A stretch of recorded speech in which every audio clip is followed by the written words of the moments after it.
Hello दोस्तों, मैं हूं सुनील खरे और आप देख रहे हैं आपका अपना पसंदीदा talk show gas talk show. आज हमारे शो में संस्कारधानी के जाने माने चिकित्सक डॉक्टर संतोष सिंह राजपूत जी मौजूद हैं। राजपूत जी के बारे में आपको बता दूं कि राजपूत जी के पास अगर कोई पेशेंट ऐसा पहुंचता है जो आर्थिक रूप से कमजोर, मजदूर वर्ग का हो या गरीब हो और डॉक्टरी सलाह लेना चाहता हो, दवाइयाँ लेना चाहता हो, तो वे निःशुल्क उसका इलाज भी कर देते हैं। ऐसे हैं हमारे डॉक्टर संतोष राजपूत जी। तो आइए उनसे हम आपकी भेंट कराते हैं। डॉक्टर साहब, आपका इस शो में बहुत बहुत स्वागत है। नमस्कार। नमस्कार, कैसे हैं आप? हम एकदम बढ़िया हैं। डॉक्टर साहब, आप इस क्षेत्र में कब से अपनी सेवाएं दे रहे हैं? मेरे को निरंतर यहाँ पे 17 वर्ष लगभग हो चुके हैं और बस इसी प्रकार से सेवाएं जारी हैं और आगे भी चलती रहेंगी। गढ़ा क्षेत्र बेसिकली बहुत घनी आबादी वाला माना जाता है और चूंकि वह बस्तियां भी लगी हुई हैं, तो किस तरह के पेशेंट आपके पास आते हैं? यहाँ लगभग मध्यम श्रेणी के लोग होते हैं और वही इलाज के लिए ज़्यादातर हमारे पास आते हैं और उनकी जो सामान्य बीमारियाँ छुटपुट मिडिल टाइप की, वो सारा का इलाज मैं करता हूँ, जिसमें अधिकतर मैं इलेक्ट्रो होम्योपैथी से करता हूँ और कुछ आयुर्वेदिक से। उस हिसाब से सारा निरंतर हमारा काम चल रहा है। डॉक्टर साहब, इलेक्ट्रो होम्योपैथी या आयुर्वेदिक, ये क्या होता है? किस तरह से हम अपने दर्शकों को समझा पाएं कि क्या चीज़ है? होम्योपैथी और इलेक्ट्रो होम्योपैथी में थोड़ा सा अंतर है, बहुत ज़्यादा नहीं है। आप लोगों ने देखा होगा सफ़ेद डिब्बी में जो साबूदाना जैसे गोली दी जाती है, वो होम्योपैथी में आती है और एक एसेंस बेस पे आती हैं जो इलेक्ट्रो होम्योपैथी की आती हैं, जो वाटर फॉर्म में आती हैं, उसको मिक्स करके फिर दी जाती है। तो ये दो होम्योपैथी हो गई और एक होती है आयुर्वेदिक, जो हम सभी जानते हैं, जिसमें कि अपनी जड़ी बूटी के नाम से जो अपन लोग जानते हैं, वो एक अलग विधा है। तो ऐसी ये 3 श्रेणी है और एक होती है एलोपैथी, ये सब जानते हैं, जो कि जिसको हम अंग्रेजी दवाइयाँ बोलते हैं, तो वो एक अलग चीज़ है। ऐसी ये 4 चीज़ें हैं टोटल, जिससे कि मैं इलेक्ट्रो होम्योपैथी और कुछ हद तक आयुर्वेदिक उस हिसाब से इलाज करता हूँ। अच्छा, तो ये डॉक्टर साहब किस तरह की बीमारियों का इस पद्धति से इलाज हो जाता है? जैसे जनरल हम देखते हैं कि अब जैसे अभी मौसम परिवर्तन हो गया है ना, अब ये अपना बारिश शुरू हो गई है, गर्मी से हमको थोड़ा सा राहत मिली है, बारिश स्टार्ट हो गई है। बारिश में सबसे ज़्यादा डर जो होता है वो होता है संक्रमण का। तो किस तरह के पेशेंट अब आएंगे और अगर संक्रमित पेशेंट आते हैं तो किस तरह के इलाज किस तरह से करेंगे उनका इलाज? देखिए, ये लगभग सभी जानते हैं कि जैसे ही बारिश शुरू होती है तो सबसे पहले पानी दूषित होता है और हर मनुष्य पानी पे ही डिपेंड करता है, क्योंकि एक जगह से पानी और सारे लोगों को एक साथ शुद्ध पानी नहीं मिल पाता। ये हम सभी वैसे तो जानते हैं कि अभी ये बारिश शुरू होने वाली है, जिसके कारण सभी जगह का पानी दूषित होता है और पेट की जितनी भी गड़बड़ियां हैं वो सारी की सारी डिपेंड होती है पानी पे, क्योंकि वो शुद्ध नहीं मिलता, दूषित होता है, जिसके कारण ही संक्रमण फैलता है, जिसमें से उल्टी, दस्त, पेट की बहुत सारी तकलीफें, पेट का दर्द होना और आंव पेचिस जिसको बोलते हैं, ये सारी बीमारियां उससे शुरू होती हैं, जिसका मुख्य कारण होता है सिर्फ पानी। इसलिए इस मौसम में ये समस्याएं होती हैं। डॉक्टर साहब, आपने बताया कि दूषित पानी सबसे बड़ी वजह होती है बीमारियों की। कई तरह की बीमारियां जन्म लेती हैं दूषित पानी से, तो इसमें किस तरह का बचाव लोगों को करना चाहिए जिससे कि वो गंभीर बीमारियों से बच सकें? इस समय मक्खियों का समय बहुत जोर से आता है, मक्खियों का कारण होता है और भोजन पे जो बैठती हैं उस भोजन से भी परेशानी होती है। ये एक बात हो गई। और जो मैंने बताया अभी पानी का, तो पानी का सबसे बड़ा कारण इसलिए है कि पानी हम कई जगह से लेते हैं। हर आदमी पानी या तो बॉईल करके या बॉटल का या आरओ का हर आदमी इस्तेमाल नहीं करता है। कोई कुएं से लाता है, कोई नल से लाता है, कोई हैंड पाइप का है, इसीलिए वो अलग अलग पानी रहता है। और चूंकि बारिश का पानी और अंदर जब वो जाता है, कई बार नालों से और इधर उधर से दूषित पानी लीकेज होकर उसके जरिए उसके पास आता है। तो ये उससे होता है। तो दो चीज़ें उसमें हो गई, कुछ हद तक भोजन से और बाकी पानी से। और बचाव इसका सबसे बड़ा यही है कि हमको पानी, तो इसमें हम कुछ नहीं कर सकते कि अगर गंदा पानी आ रहा है, लेकिन ये हम जरूर कर सकते हैं कि उसको अच्छी तरीके से उबाल लें, उबाल करके ठंडा करके फिर हम पानी पिए।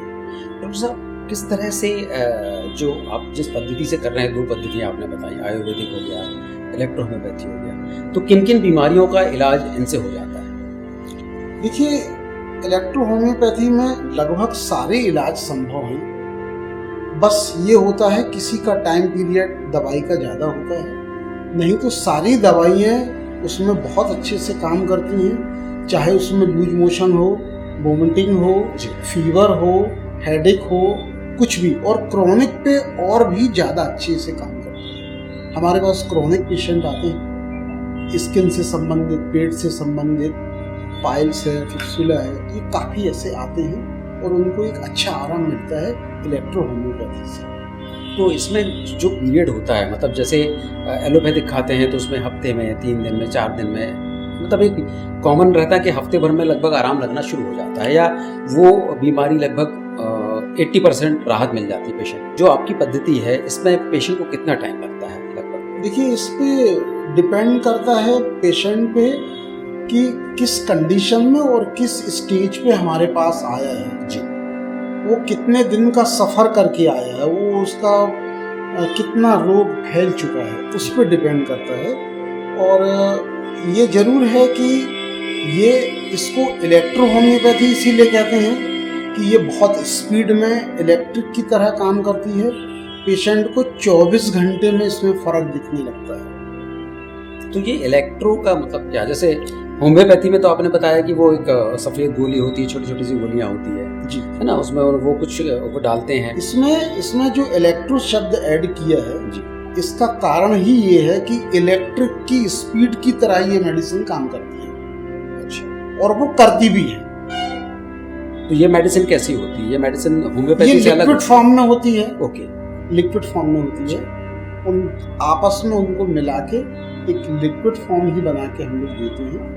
और इसकी रेडीमेड टैबलेट भी आती हैं शक्कर की, जिसको हम लोग ये देखते हुए कि क्या तकलीफ है, इसमें क्या देना है, कितना है, उस टैबलेट में उसको मिक्स करके फिर देते हैं। जैसे वो वाली साबूदाना वाली देते हैं, वैसे इसको। अच्छा। तो क्या ये शुगर पेशेंट भी ले सकते हैं क्या? जैसे शक्कर में आपने बताया कि शक्कर वाली उसको वाटर फॉर्म में देंगे। ओके, उसको वाटर फॉर्म जी। तो ये क्या कॉस्टली कितनी पड़ती है? जैसे होम्योपैथी की मेडिसिन की जो कॉस्ट आती है, या आप जैसे ट्रीटमेंट कर रहे हैं तो लगभग एक एवरेज क्या कॉस्ट आता है? उससे लगभग चौथाई। अच्छा अच्छा। वो दूसरी जो है वो 4 गुना है, ये चौथाई। डॉक्टर साहब, जैसा कि पहले भी आपसे चर्चा हुई थी, आपने बताया था कि जैसे कुछ पेशेंट्स ऐसे होते हैं जो आर्थिक रूप से कमज़ोर होते हैं, जिनके पास पैसा नहीं होता है, फिर भी आप उनका इलाज कर देते हैं, उन्हें दवाइयाँ भी देते हैं। ये सच है, क्योंकि जिस बस्ती में और जिस जगह हम काम करते हैं, अधिकतर मजदूर वर्ग हैं वहाँ पे, मिडिल क्लास फैमिली के हैं। तो हर बार तो नहीं, लेकिन कई बार ऐसा हो जाता है कि जिनके पास कुछ पैसे वगैरह नहीं है, तो एक कर देते हैं उनको कि चलिए ठीक है, कोई बात नहीं, समाज सेवा के हिसाब से, क्योंकि उतना ज़्यादा हम भी नहीं कर सकते जी, और एक सीमा के अंदर होता है, तो मैं जरूर करता हूँ।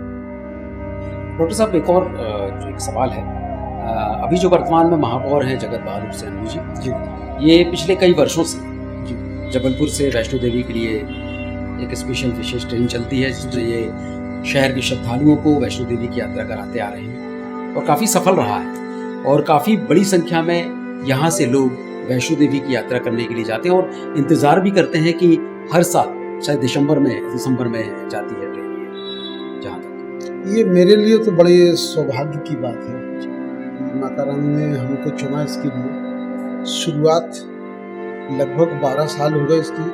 अगर बीच में कोविड को अगर अपन ना गिने तो 11 यात्रा हो चुकी है, और उसमें माता रानी की कृपा से वहाँ जो श्रद्धालु जाते हैं उनकी देखरेख के लिए, और उनको कोई तकलीफ ना हो या कोई मेडिकल व्यवस्था की ज़रूरत पड़े, उसके लिए मैं और मेरी टीम हर साल वहाँ मैं जाता हूँ सेवा भाव से। तो ये बड़ी माता रानी की कृपा है जिसके कारण मैं ये कर पाता हूँ।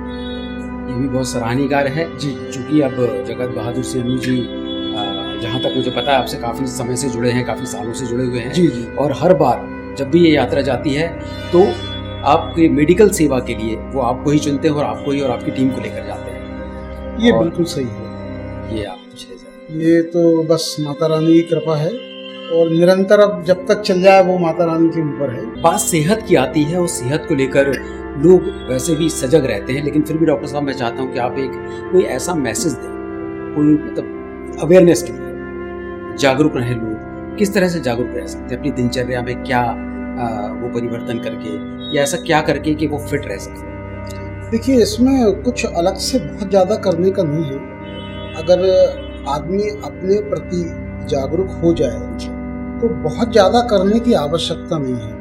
एक बिल्कुल मोटे मोटे छोटे छोटे काम हैं। समय पे जागना, एक भोजन निश्चित तौर तरीके से करना, निश्चित टाइम पे सोना और एक सूक्ष्म व्यायाम जो बहुत ज़्यादा जरूरी नहीं है तो एक सूक्ष्म कर सकता है। सूक्ष्म इसलिए कि आज के समय में कोई हाइपरटेंसिव है, किसी को ब्लड प्रेशर है, शुगर है, उस हिसाब से देखते हुए एक सूक्ष्म व्यायाम प्रतिदिन करना चाहिए 24 घंटे में एक बार, जो स्वास्थ्य से और लाभ मिल सकता है आपको। और भोजन का एक अपने तकलीफ के हिसाब से, अपने उम्र के हिसाब से वो एक सिस्टम बना लेना चाहिए, क्योंकि हर एक उम्र का एक भोजन तौर तरीका अलग होता है और वही जब नहीं करता है तो बीमारियां बनती हैं। उसको थोड़ा सा ध्यान में रख के करना चाहिए। तो कुछ नहीं, सुबह अपनी एक्सरसाइज, खाना का टाइम पे और टाइम पे सोना, अगर सिर्फ इतना भी करता है तो उसके लिए बहुत बहुत धन्यवाद डॉक्टर साहब। तो ये थे हमारे साथ डॉक्टर संतोष सिंह राजपूत जी, जिन्होंने हमें सेहत के संबंध में महत्वपूर्ण जानकारियां दी। साथ ही यह भी बताया कि लोगों को अपनी सेहत के प्रति सतर्क रहना चाहिए, सावधान रहना चाहिए। साथ ही साथ अपनी दिनचर्या में पूरे 24 घंटे के दौरान कोई भी एक टाइम पर व्यायाम जरूर करना। साथ ही इलेक्ट्रोहोम्योपैथी और आयुर्वेद के बारे में बहुत कुछ बताया, जिसके जरिए वे मरीजों का उपचार करते हैं। बने रहिए हमारे साथ, मिलते हैं अगले शो में। देखते रहिए गेस्ट टॉक शो।